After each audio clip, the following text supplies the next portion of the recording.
Hello student, कैसे हैं आप। नेक्सस एजुकेशन पॉइंट में आपका स्वागत है। हम हाजिर एक नई वीडियो के साथ। आज हम बात करने वाले हैं MPS 004 तुलनात्मक राजनीति इग्नू यूनिवर्सिटी। टॉपिक है दलीय पद्धति। तो बच्चों, दलीय पद्धति किसे कहते हैं, द्विदलीय पद्धति और बहुदलीय पद्धति में अंतर बताइए। तो बच्चे, ये द्विदलीय पद्धति अलग से भी क्वेश्चन आता है और बहुदलीय पद्धति भी अलग से आता है। यानी द्विदलीय बहुदलीय पद्धति अलग अलग करके अगर आता है तो आप इसका पैसेज लेना, पहले इसका इंट्रोडक्शन लिखकर आप द्विदलीय व्यवस्था आता है तो द्विदलीय व्यवस्था को किसी भी देश के संदर्भ में कर देना, या बहुदलीय आता है तो द्विदलीय हटाकर बहुदलीय व्यवस्था को आप लिख देना। चलिए देखते हैं दलीय पद्धति किसे कहते हैं। दलीय पद्धति राजनीतिक प्रणाली का अभिन्न अंग होता है। न केवल लोकतांत्रिक देशों में बल्कि साम्यवादी व अन्य गैर लोकतांत्रिक देशों में भी राजनीतिक दल होते हैं। ये तो बात फैक्ट है, राजनीतिक दल होते हैं। बिना राजनीतिक दल के किसी भी देश में राजनीतिक व्यवस्था स्थापित नहीं हो सकती। राजनीतिक व्यवस्था, राजनीतिक गतिविधियां केवल राजनीतिक दलों द्वारा होती है। लेकिन लोकतांत्रिक देशों में भी भिन्न विचार के अभिव्यक्त करने वाले राजनीतिक दलों का गठन करने की स्वतंत्रता होती है। फलस्वरूप किसी भी देश में राजनीतिक दल का महत्वपूर्ण स्थान होता है, क्योंकि सभी राजनीतिक गतिविधियां राजनीतिक दलों से संबंधित होती है। लोकतंत्र में राजनीतिक दलों का महत्व और भी बढ़ गया जाता है, क्योंकि लोकतंत्र में जनता अपनी समस्त राजनीतिक गतिविधियां राजनीतिक दल का ध्यान में रखकर करती हैं, और राजनीतिक दल से ही लोकतांत्रिक शासन व्यवस्था की स्थापना में सहायक होती है। अब राजनीतिक दल का अर्थ क्या होता है। राजनीतिक दल का अर्थ होता है लोकतांत्रिक देशों में जब एक समान राजनीतिक विचारधारा वाले लोग संगठित होकर शांतिपूर्ण ढंग से अपनी नीति और कार्यक्रमों को लागू करने के लिए देश की सत्ता को प्राप्त करने का प्रयास करते हैं। लोगों के ऐसे समूह को राजनीतिक दल कहते हैं। यानी लोगों की स्वेच्छा से बनाया गया संगठित समूह जिसमें एक समान विचारधारा वाले लोग होते हैं और ये शांतिपूर्ण या संविधान के अनुसार सत्ता प्राप्ति की होड़ में लगे रहते हैं, उसे ही हम राजनीतिक दल कहते हैं। और ये राजनीतिक दल सदैव चुनाव में सक्रिय हो जाते हैं।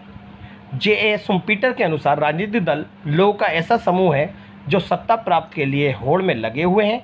इस प्रकार निम्नलिखित राजनीतिक दल सत्ता प्राप्ति के लिए प्रयास करते रहते हैं। अब बात करते हैं द्विदलीय पद्धति, यानी दो ऐसे देश जहाँ पर द्विदलीय पद्धति होती है उसके बारे में बात करेंगे और उसकी विशेषताओं के बारे में। फिर इसके बाद हम बहुदलीय पद्धति के बारे में। द्विदलीय पद्धति किसे कहते हैं। द्विदलीय पद्धति वाले देशों में यद्यपि 2 या 3 राजनीतिक दल विद्यमान होते हैं। इसका मतलब यह हो गया कि 3 तो खैर नहीं, वैसे 3 भी होता है, लेकिन जिस देश में 2 दल विद्यमान होते हैं, यहाँ पर 3 को हटा देना, आप 2 लिख देना। 3 भी चलेगा, लेकिन 3 के हिसाब से आपको एक्सप्लेन करना पड़ेगा। लेकिन आप सीधा सीधा बोलिए, जिस देश में केवल 2 दलों को मान्यता होती है और अन्य दलों पर प्रतिबंध होता है, परंतु उनमें केवल 2 राष्ट्र दल ही सर्वशक्तिशाली होते हैं। यानी अगर 3 दल भी होंगे तो कोई बात नहीं, लेकिन 2 राष्ट्रीय दल होगा। अगर तीसरा दल होगा तो वो छोटा लेवल पर हो सकता है, लेकिन चलेगा। यानी तीसरे दल की कोई मान्यता नहीं, यहाँ पर सिर्फ 2 ही दल हैं। इसलिए समस्त राजनीतिक गतिविधियाँ उन्हीं 2 दलों के द्वारा संपन्न की जाती है। अन्य दल इतने छोटे महत्वहीन होते हैं कि देश की राजनीति में कोई महत्वपूर्ण भूमिका नहीं निभाते। यानी तीसरा दल जो है, इसे ही द्विदलीय पद्धति कहते हैं, जो अमेरिका, इंग्लैंड और आयरलैंड आदि देशों में देखने को मिलती है।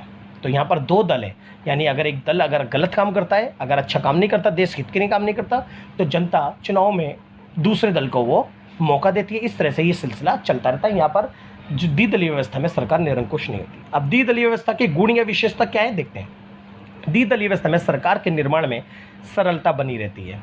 सरकार अच्छे काम करती है, सरकार को झंझट नहीं होती। उसे पता है अगर मैं अच्छा काम करूंगी तो अगले चुनाव में मैं जीतूंगी, अगर नहीं करूंगी तो अगले चुनाव में मैं हार जाऊंगी।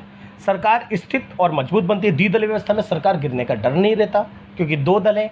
पूरा कार्यकाल करने के बाद ही सरकार गिर पाती है। सरकार जनता की सीधा पसंद का परिणाम होती है। यानी जनता झंझट नहीं है उसे बहुत सारे दलों में। यानी 2 दल है, इस दल को पसंद तो इस दल को, इस दल को पसंद है इस दल को, इस दल ने अच्छा काम नहीं करा तो इस दल को जिता दो। तो इस तरह से जो सरकार होती है जनता की सीधी पसंद की बनती है। देश तीव्र गति से विकास होता है। 2 दल में सरकार चाहेगी, दल चाहेगा कि मैं अच्छे से अच्छा काम करूं और आने वाले चुनाव में भी मैं जीतूं, इसलिए देश की तीव्र गति से विकास होता है। मंत्रिमंडल के विचार में एक रूपता बनी रहती है। शासन की असफलता के लिए एक दल को दोषी ठहराया जा सकता है। अगर कोई शासन अगर गलत हो रहा है तो दूसरा दल अगर साथ नहीं दे रहा है तो हम उसे दोषी ठहरा सकते हैं कि भाई इस दल ने हमारा साथ नहीं दिया और इसलिए यहाँ पर शासन जो है असफल हो गया। तो ये हमारी द्विदलीय पद्धति के विशेषता या गुण थी। अब बात करते हैं अब हम बहुदलीय पद्धति किसे कहते हैं। बहुदलीय पद्धति वे पद्धति है जिस देश के अंदर बहुत सारे दल विद्वान होते हैं, परंतु उनमें से 3 या 4 राजनीतिक दल ही शक्तिशाली होते हैं। अन्य दल इतने छोटे होते हैं, महत्वहीन होते हैं कि देश की राजनीति में अधिक प्रभाव नहीं जमा पाते, लेकिन ये सरकार बनाने में अपनी अहम भूमिका निभाते हैं। और ये छोटे दल जातीय, भाषाई, धर्म और क्षेत्र पर आधारित बने हुए होते हैं, लेकिन ये चुनाव के समय बहुत महत्वपूर्ण हो जाता है। आज वर्तमान राजनीति में बहुदलीय पद्धति में राष्ट्रीय दल की सरकार ना बनने पर ये छोटे छोटे दल ही उनको समर्थन देते हैं और ये छोटे दल ही सरकार बनाने में अपनी योगदान देते हैं। चुनाव में किसी भी दल को इतने स्थान प्राप्त ना हो तो उसी अवस्था में 2 या 2 से अधिक दल मिलकर सरकार बनाए तो ऐसी दलीय पद्धति को बहुदलीय पद्धति कहते हैं। ऐसी पद्धति भारत और श्रीलंका आदि देशों में पाई जाती है। बहुदलीय पद्धति की गुण या विशेषता की बात करते हैं। सरकार निरंकुश नहीं हो पाती क्योंकि बहुदलीय पद्धति है, यहाँ बहुत सारे दल हैं, तो यहाँ सरकार कभी निरंकुश नहीं होती। अगर सरकार निरंकुश होती है तो जनता उन्हें बदल देती है।